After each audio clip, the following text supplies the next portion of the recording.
Bonjour tout le monde, ceux qui sont présents dans la salle et ceux qui sont en ligne sur Zoom.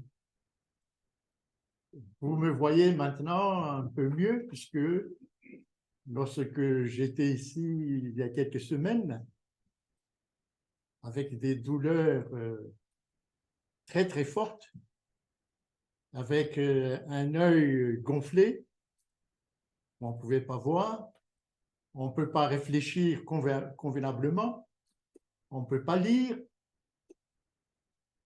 on ne peut pas tenir une conversation bien structurée. Autrement dit, votre cerveau ne fonctionne plus très bien. Alors, le texte sur lequel je m'appuie pour notre méditation se trouve dans Luc chapitre 17 et le verset, Luc chapitre 17 et le verset 5. Voici la demande des disciples. Et ce fut ma demande aussi. Augmente-moi la foi. Et le Seigneur dit, si tu avais de la foi comme un grain de sénévé, tu dirais à ce sycomore, déracine-toi et plante-toi dans la mer, et il t'obéirait. Voilà le texte sur lequel je m'appuie ce matin. Donc, je vous rappelle que il y a quelques semaines, j'étais ici avec vous, avec un œil profondément douloureux et on ne voit rien. Et toute cette partie de la tête jusqu'à la nuque, jusqu'à ici au cou, extrêmement douloureux. Je ne sais pas si vous avez eu mal aux dents, mais ça fait comme ça. C'est très difficile. Et la nuit, bien entendu, ce mal-là, comme ceci, vous accompagne. Alors, qu'est-ce qu'il faut faire? Les camarades d'Archamps, qui sont deux frères pharmaciens, disent, mais nous connaissons ce qu'on appelle un coupe-feu. Il n'y a qu'à téléphoner à un coupe-feu, etc. Et il s'arrange, c'est fini. Nous sommes pharmaciens, mais nous avons confiance en eux. Et puis, d'autres disent, dans les journaux que l'on distribue gratuitement, il y a tellement de guérisseurs. Pourquoi souffrir de cette manière? Appelez un coupe-feu, appelez un guérisseur, et puis c'est fini. Troisième appel, mais prenez des médicaments. Il y a des médicaments qu'on appelle Dafalgan avec nécodéine, mais tout cela empêche le cerveau de fonctionner convenablement. Oui, c'est sous l'effet d'une drogue. Le fonctionnement du cerveau n'est pas normal. Voilà toutes les tentations. Et c'est à ce moment-là que je me suis tourné vers ce verset que je vous ai lu. Je me tourne vers Jésus. Augmente-moi la foi. Et Jésus répond, dans ma tête, si tu avais de la foi comme un grain de sénévé, tout petit grain, c'est pas la peine d'avoir une grande foi, non, tout petit seulement, tu dirais à ce sycomore, c'est un grand arbre, grand chêne, qui bloque ton chemin, qui t'empêche d'aller de l'avant. Ailleurs, dans d'autres versets, c'est marqué une montagne. Ici, c'est sycomore. Et si tu dirais à ce sycomore, déracine-toi et plante-toi dans la mer, il t'obéirait. Ce verset était dans ma tête. Je le répétais. C'est surtout la nuit. Pendant la journée, ça fait mal, mais ce n'est pas grave. Mais surtout la nuit, où c'est vraiment difficile. On ne peut pas dormir, ça fait comme ça. Comme si... Eh bien, je récitais ce verset-là. J'ai réfléchissé sur ce verset. Et j'ai compris la raison pour laquelle Dieu me permet de passer par une telle expérience. Ça, c'est la première des choses. Pourquoi Dieu me permet-il de passer par une telle expérience? Sinon, on se rebelle très facilement contre Dieu. Eh bien, il y a deux verbes en réponse à cela que vous trouvez dans Deutéronome chapitre 8. Deux verbes que j'ai compris tout au long de ces semaines pour comprendre le nom de l'Éternel. Ce matin, dans le cadre de notre étude biblique, Dieu lui-même a parlé du nom de l'Éternel. Il décline les caractéristiques de ce nom. Et ici aussi, dans notre relation avec lui, Deutéronome chapitre 8, dans le verset 2, il y a deux verbes qui vont vous choquer lorsque l'Éternel s'adresse au peuple d'Israël. Il humilie et il éprouve. Oui, ces deux verbes-là. Oui, c'est... Si vous ne connaissez pas le nom de l'Éternel, vous allez vous révolter contre l'Éternel. L'Éternel t'humilie et l'Éternel t'éprouve. L'Éternel t'humilie et l'Éternel t'éprouve. Pour savoir ce qu'il y a dans ton cœur, c'est dans le verset 2. Et quel est le résultat de cette humiliation, de cette épreuve? C'est dans Deutéronome chapitre 8, verset 4. Ton vêtement ne s'est point usé sur toi et ton pied ne s'est point enflé pendant ces 40 années. Si le peuple d'Israël avait refusé cette humiliation, cette épreuve, le peuple n'aurait pas fait cette expérience du verset 4. Il est une expérience extraordinaire, en dehors de l'ordinaire. Voilà mes premières réflexions lorsque j'ai été frappé par cette maladie. C'est d'accepter que l'Éternel m'humilie et m'éprouve. Ne pas se révolter, ne pas se dire, mais pourquoi je passais par cela? Pourquoi non. Accepter l'humiliation, accepter l'épreuve pour bénéficier du verset 4 que nous avons lu tout à l'heure dans Deutéronome chapitre 8. Alors, que s'est-il passé pour moi d'abord? D'où vient cette maladie que j'ai eue qu'on appelle zona ophtalmique? C'est venu,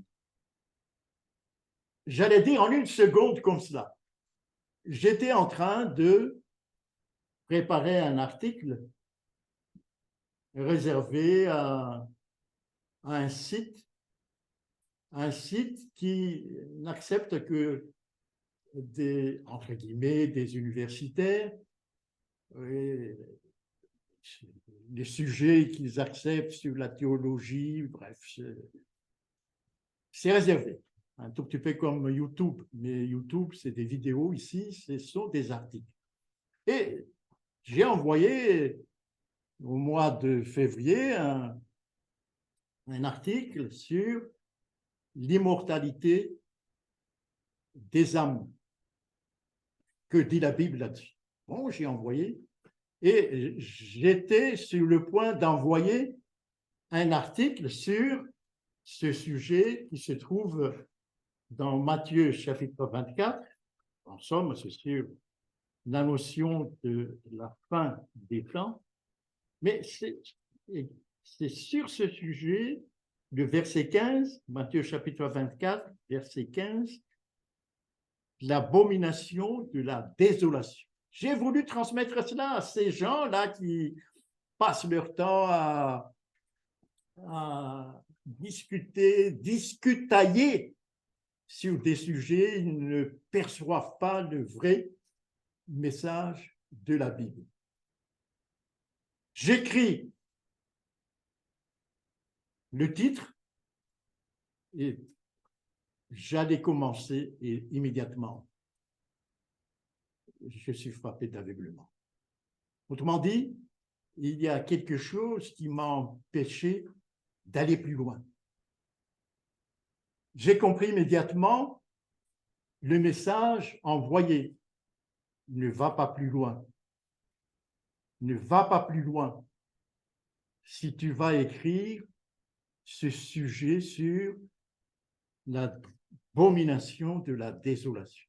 Puisque lorsque j'ai fait un peu le plan, etc., j'ai découvert que c'est un sujet très sensible, puisque ça touche, grosso modo, à ce que nous avons l'habitude d'appeler Babylone la Grande. Ça touche profondément. Et je vais écrire ça à tous ces gens-là qui sont spécialistes de la théologie, etc., etc. Et voilà donc, j'étais empêché. Il y a une force maléfique qui m'empêche d'aller plus loin. Ne touche pas à ce sujet-là.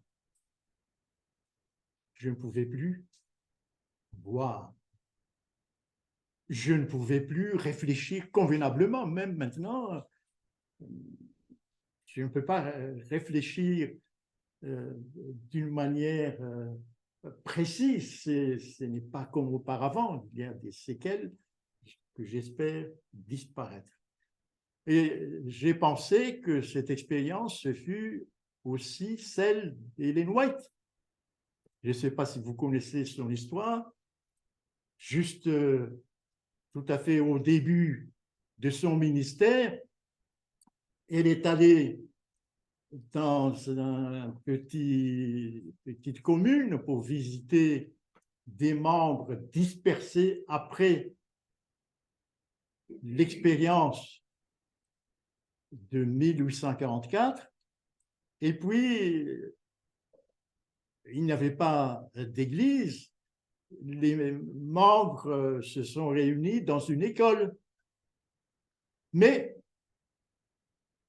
lors de cette réunion, il y a un enterrement en même temps qu'il y a une réunion. Et lorsque les White participent à cette cérémonie, elle avait une vision.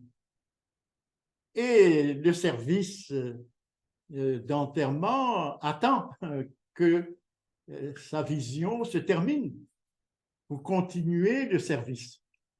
Mais elle reste en vision. Elle reste. Et puis à la fin, elle perd la parole. Il y a quelque chose qui l'a touchée. Et puis elle rentre chez elle avec son mari. Tous les deux dans la calèche, parlent ensemble et elle dit, j'ai vu cette vision, voilà.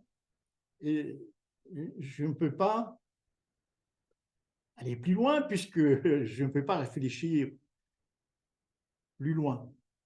Et qu'est-ce qu'elle a vu dans cette vision? C'est la grande controverse. Mais ça, c'est la version qu'on a adaptée pour être plus moderne. Mais l'original se trouve dans des petits livres qu'on appelle Spiritual Gifts. Et Satan ne voulait pas qu'elle écrive ce qu'elle a vu dans cette vision. Et bon, d'une manière modeste, j'ai pensé à cela. L'adversaire ne veut pas que je parle de l'abomination de la désolation. Puisqu'immédiatement, tous ces textes de Thessaloniciens, de Apocalypse sont venus dans ma tête. Je vais écrire ça, puisque ces gens-là ne connaissent pas. Par exemple, le chapitre des Thessaloniciens, il faut leur montrer que nous sommes dans la fin des temps maintenant et que ces choses se passent maintenant. Et j'étais en péché. C'est comme ça que j'ai compris. Mais entre-temps, pendant la journée, je ne peux pas réfléchir, je ne peux pas lire quelque chose assez longtemps, c'est pas possible. Tu es touché dans la concentration de ta tête, mais c'est surtout la nuit. Tu ne peux pas dormir. Qu'est-ce que j'ai fait? J'ai pensé à Luc chapitre 17, chaque nuit, pour dormir, augmente-moi la foi. Luc 17, versets 5 et 6. Et je répétais dans ma tête, si tu avais de la foi comme un grain de sénévé. Alors je m'arrête là, pendant la nuit, j'ai dit, donne-moi juste une foi comme un grain de sénévé. Une foi comme un grain de sénévé. Et ensuite, je poursuis dans ma tête, tu dirais à ce sycomore, tu dirais à ce qui t'ennuie actuellement, tu dirais à ce qui t'ennuie, déracine-toi et plante-toi dans la mer et il t'obéirait. Je m'arrête, c'est la puissance de la parole. Mais ce n'est pas ma parole, c'est la parole provenant de la foi en Jésus. C'est la première fois que je découvre que la parole humaine issue de la foi provenant de Jésus est puissante. Est puissante. Il t'obéirait. Ta douleur avant de dormir, ton souci avant de dormir va disparaître. J'ai cru cela Et je répète une fois, non, la douleur est encore là. Je répète encore 2 fois, non, la douleur est encore là. 3 fois, 4 fois. Et c'est là où il faut réfléchir ce qu'est la foi. Luc chapitre 11. Immédiatement, tous ces chapitres sur la foi sont venus dans ma tête. Je lis Luc chapitre 11 à partir du verset 5. Je vais le lire lentement. Jésus leur dit encore, si l'un de vous a un ami et qu'il aille le trouver au milieu de la nuit pour lui dire, ami, prête-moi 3 pains. Car un de mes amis est arrivé de voyage chez moi et je n'ai rien à lui offrir. Verset 7. Et si, de l'intérieur de sa maison, cet ami lui répond, ne m'importune pas, la porte est déjà fermée. Mes enfants et moi sommes au lit et je ne puis me lever pour te donner des pains. Ah, ça c'est dur. Verset 8. Je vous le dis, même s'il ne se levait pas pour lui donner parce que c'est son ami, il se lèverait à cause de son importunité. Soulignez ce mot dans votre Bible. Il se lèverait à cause de son importunité et lui donnerait tout ce dont il a besoin. Ah, Jésus dit, la foi exige d'abord un caractère important. Ah, il faut insister. Voilà ce que Jésus dit. Il faut insister. Ça ne vient pas au premier coup, on insiste. Deuxième coup, on insiste, etc., etc. Jusqu'à ce que, à partir de son importunité, il lui donnerait ce dont il a besoin. Alors nous, très souvent, on ne garde que les versets 9 et 10. Je vais lire le verset 9 et 10. Verset 9, demandez et l'on vous donnera. Cherchez et vous trouverez. Frappez et l'on vous ouvrira. Car quiconque demande reçoit, celui qui cherche trouve et l'on ouvre à celui qui frappe. On ne garde que cela. On demande, on frappe, on cherche. Et très souvent, rien ne se passe. Je répète, très souvent, rien ne se passe. Bon, au lieu j'allais dire, de jeter Dieu à la poubelle, on se contente en disant, bon, c'est sa volonté, etc. C'est très souvent dans la vie des chrétiens, c'est comme ça que cela se passe.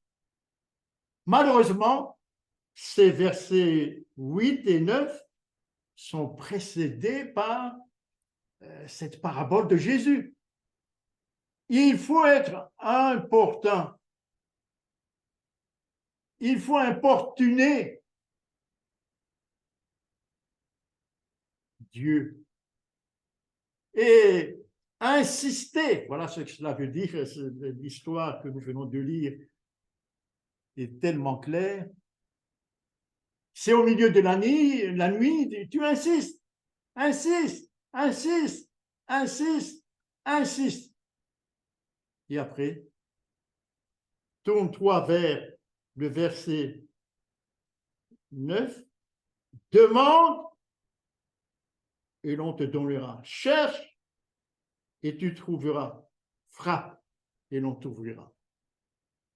Mais c'est après avoir insisté longtemps. C'est ça la foi. Eh bien, voilà ma réflexion, donc, chaque nuit, c'est chaque nuit, puisque ça, on répète la chose. Dieu a conduit mon expérience pour que ça se répète, cette expérience de l'éducation de la foi. Eh bien, lorsque j'ai réfléchi sur cette parabole de Jésus, mais c'est surtout à partir du verset 9, puisque très souvent je demande, je cherche, je frappe, mais j'ai oublié qu'il faut insister. Et là, j'ai insisté, pas seulement une fois la nuit, non, jusqu'à 10 fois. Et j'ai dit à Jésus, donne-moi, s'il te plaît, donne-moi ce sommeil que tu as eu dans la barque, sur un coussin, au milieu d'un grand tourbillon et d'une tempête en furie. J'ai répété ça plusieurs fois. Je m'endors très bien jusqu'au matin. C'est ça la foi. Ça, je venais de découvrir la première nuit. J'ai remercié Dieu de m'avoir appris dans cette école de souffrance ce qu'est la foi vécue. Ça, c'est mon expérience. La vôtre, certainement, c'est différent. Mais ça, c'est une expérience. Et puis, la nuit d'après, il faut recommencer la même chose. Tu recommences la même chose. Oui, oui. Donc, il faut renouveler la réflexion.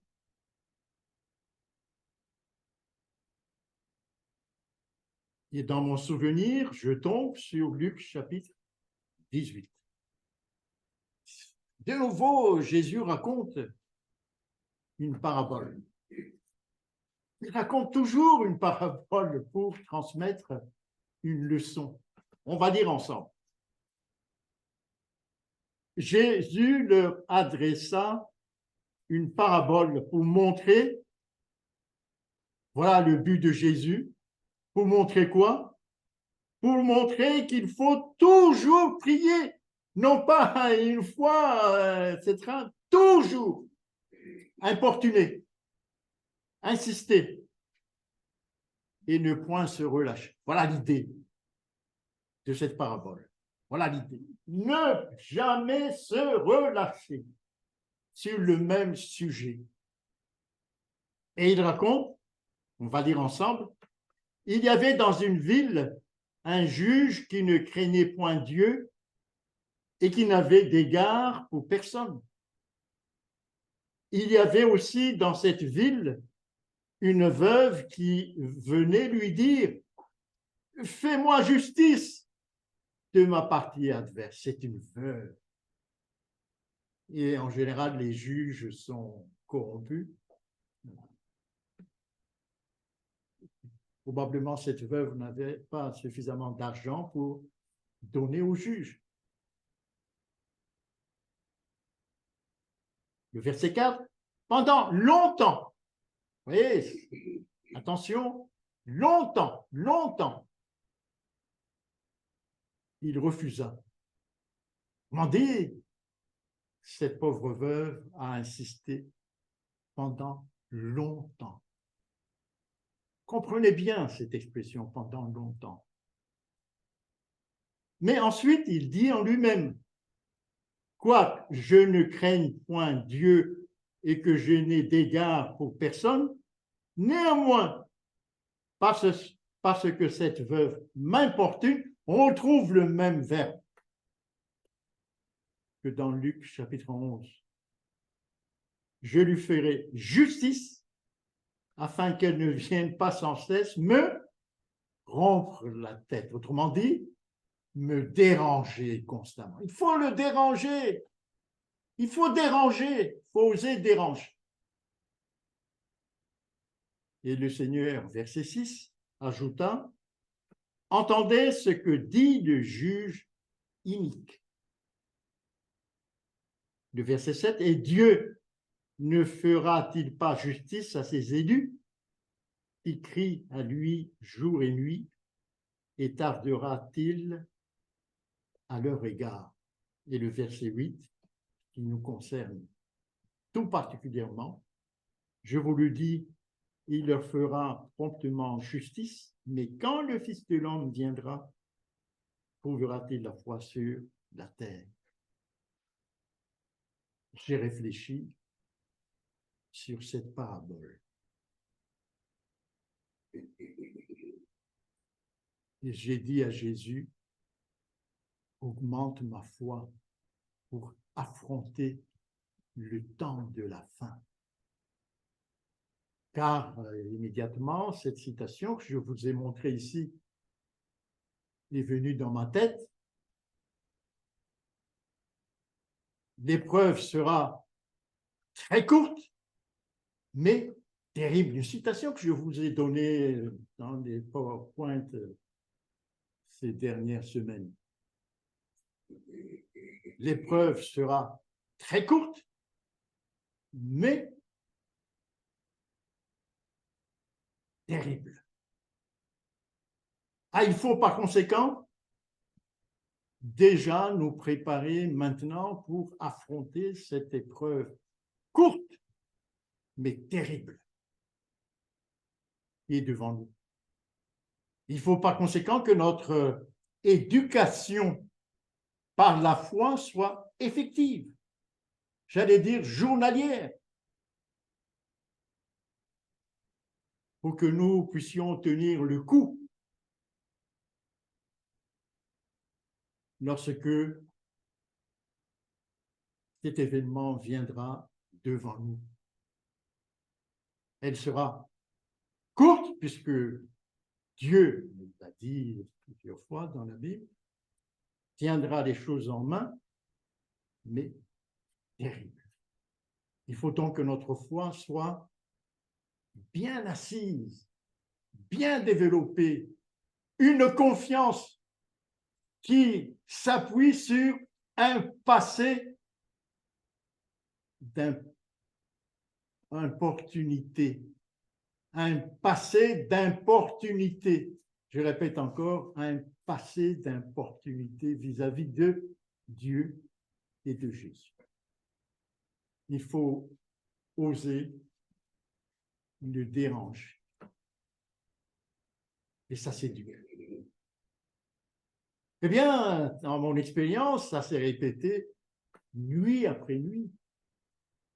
Et c'est ancré dans ma tête tout ce que je suis en train de vous dire là. C'est ancré dans ma tête. Je remercie Dieu de ces leçons et surtout, par exemple, dans Marc chapitre 9. Marc chapitre 9.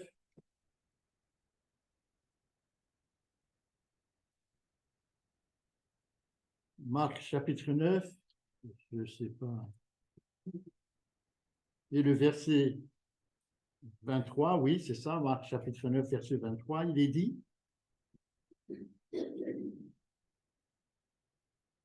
tout est possible à celui qui croit.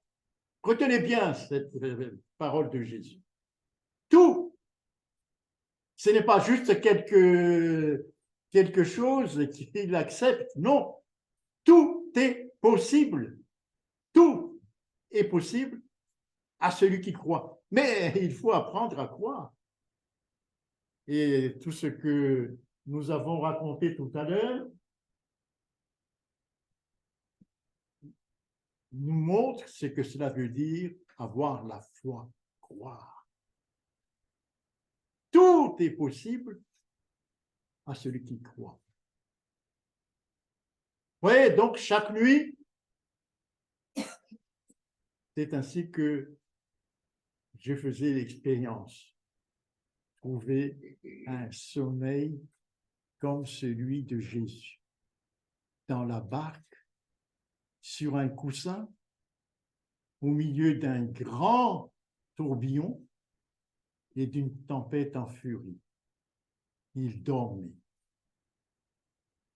Il dormait. J'ai demandé à Jésus d'avoir ce sommeil-là. Il me l'a accordé. Je faisais cette expérience-là. Pas une nuit, pas deux nuits, mais chaque fois que j'ai répété l'expérience pour être important, pour me déranger. Je remercie Dieu parce que cette expérience-là, je ne pouvais pas l'avoir autrement pour affronter, puisque j'en suis persuadé, la fin des temps qui est devant nous. Elle sera courte, mais terrible. Il faut que je sois préparé pour affronter ce temps-là. Alors, je vais vous raconter comme une sorte d'appendice à mon histoire. Tout à l'heure, dans notre école du sabbat, j'ai parlé de ChatGPT. On en parle constamment maintenant. Dans les médias, dans les journaux de réflexion, dans les journaux des grands journaux comme Le Monde, etc. On en parle, on en parle, on en parle.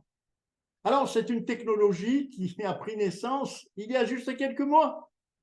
Cet automne, mois d'octobre. Donc, c'est tout récent, cette technologie. On appelle ça ChatGPT. Qu'est-ce que c'est?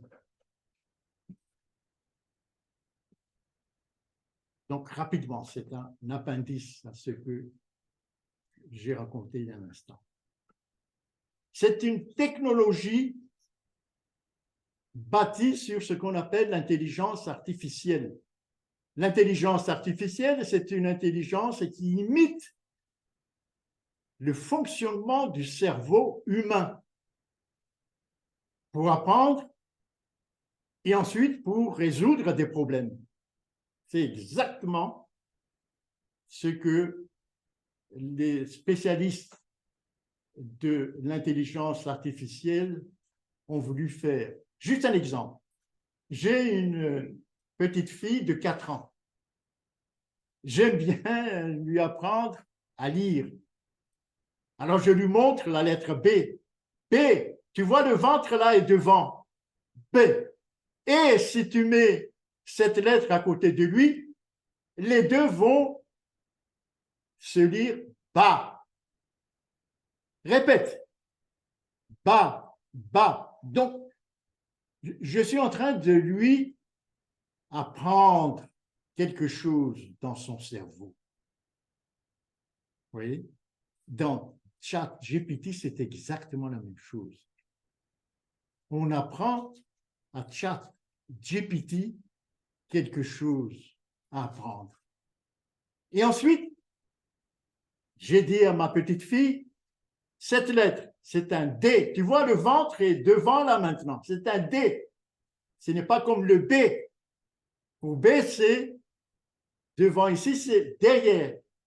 Et si on met la même lettre A après D, ça devient non pas bas, mais da. Répète, répète, répète. Elle retient. ChatGPT, c'est exactement la même chose.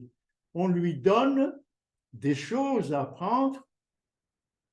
À la différence des humains, ChatGPT a une mémoire énorme, retient très vite.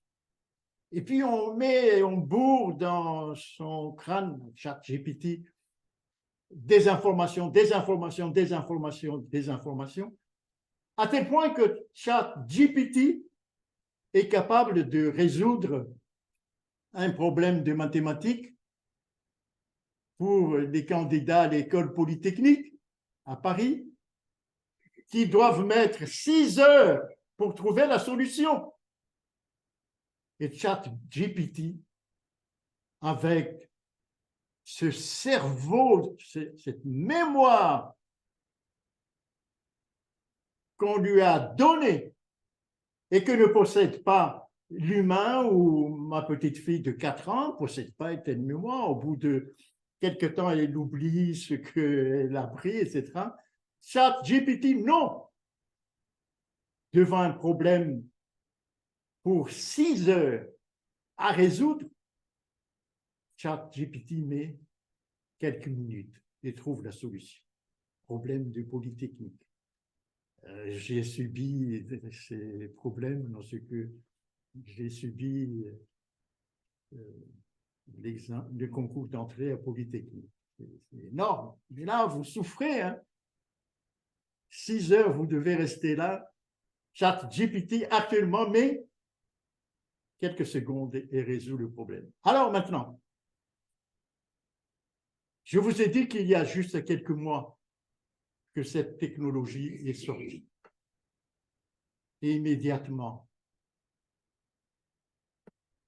Babylone la Grande, c'est-à-dire le Vatican, a dit, a convoqué les responsables à la source de ChatGPT de venir au Vatican et de leur demander de respecter ce que le Vatican appelle une éthique. C'est de la haute philosophie. Alors, qu'est-ce qu'on appelle l'éthique? Ce n'est pas la morale, l'éthique. L'éthique, c'est s'appuyer sur la raison humaine, vous voyez bien, sur la raison humaine pour trouver une solution adaptée à une nouvelle situation. C'est ça ce qu'on appelle l'éthique. Vous voyez? En France, par exemple, aujourd'hui, on discute sur l'euthanasie. Donc, tous les philosophes, les religieux, etc., participent à la discussion pour trouver une éthique adaptée à l'euthanasie. Mais tout cela s'appuie sur quoi? Sur la raison humaine et la philosophie. Vous voyez, donc, instruction du Vatican. Il réunit Altman. Altman, ça sonne bien non juif, hein, responsable de ChatGPT. Il dit, on va réfléchir sur 3 choses fondamentales pour trouver une éthique. Première chose, qu'est-ce que c'est que la conscience? C'est la haute philosophie, ça. Hein? Deuxième chose sur laquelle vous devez réfléchir, il dit quelle est la nature de l'humanité. Troisième chose, il faut que vous réfléchissiez sur ce qu'est la raison de la vie. Pourquoi la vie? Réfléchissez sur ces 3 points, s'il vous plaît. Et qui est le directeur de cet engagement de réflexion? C'est un certain Philippe Loray. C'est un jésuite. Un jésuite américain, doyen de la philosophie, du département de la philosophie de l'université jésuite à Rome. Vous voyez ici, immédiatement on capte la nouvelle situation, ici ChatGPT, et on va la prendre. Et tout de suite après, ça s'est passé, je viens de vous dire là, il y a juste quelques semaines, et tout de suite après, le pape a convoqué les dirigeants chrétiens, dont les papes et le premier, les juifs et les musulmans, pour ensemble réfléchir sur le devenir de ChatGPT. Pourquoi cet appel? Pourquoi cet appel? Parce que le Vatican ne veut pas que ChatGPT apprenne des choses qui seraient contraires à la foi catholique ou à la foi abrahamique, c'est l'expression qu'il utilise. Par exemple, il ne veut absolument pas que ChatGPT reçoive des leçons sur ce qu'est le sabbat. Non. Il faut protéger le dimanche. Donc, il faut que vous appreniez à ChatGPT à préserver le dimanche. C'est ça le but. Voyez? Autrement dit, qu'est-ce que cela veut dire? Cela veut dire que le Vatican veut absolument que ChatGPT respecte la tradition chrétienne ou abrahamique, si vous voulez, mais même, je vous ai donné des informations il y a quelque temps ici, les musulmans, les shintoïstes, toutes les religions se sont mis d'accord pour préserver le dimanche. Je vous ai donné ces informations là, autrement dit, tout est bien préparé ici sur cette foi fondamentale que nous avons, qu'on appelle la loi dimanche. Elle sera là. Cette loi dimanche sera décrétée. Sera décrétée, pourquoi? Parce que la Bible est claire, je m'appuie sur la Bible, Apocalypse chapitre 12, le verset 12, au fur et à mesure que le temps de la fin approche, le diable est descendu vers vous, animé d'une grande colère, sachant qu'il a peu de temps.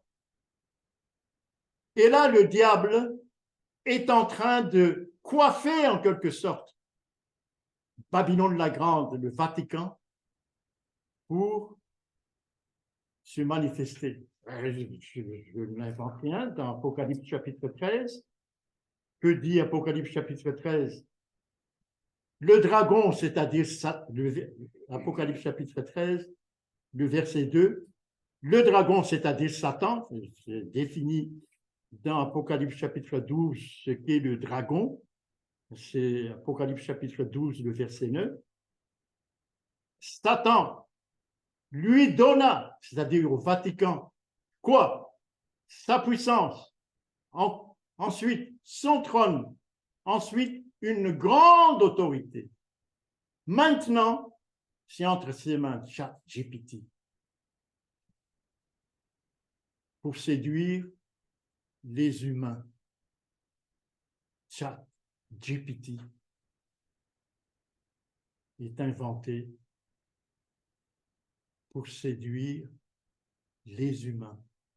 C'est entre les mains de Satan. Chers amis, je suis profondément persuadé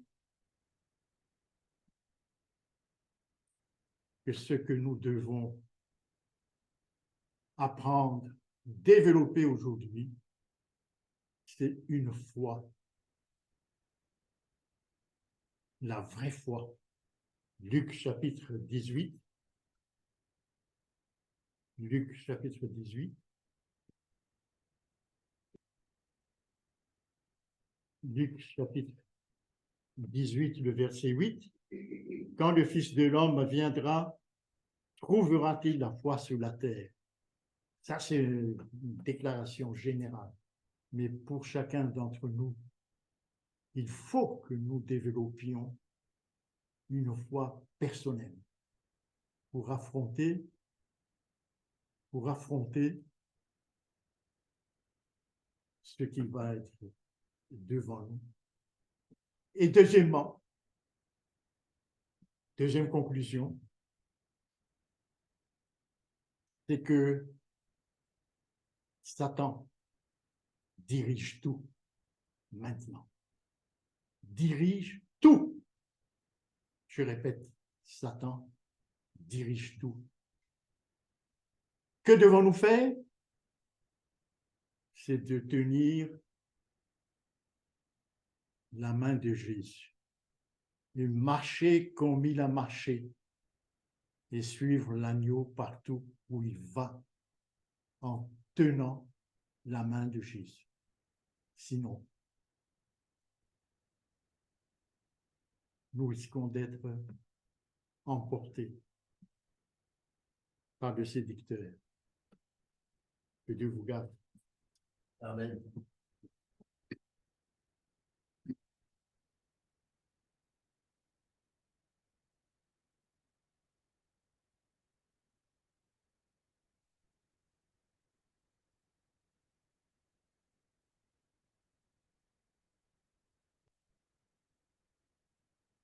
Merci à Henri pour ce message guidé par l'Esprit de Jésus.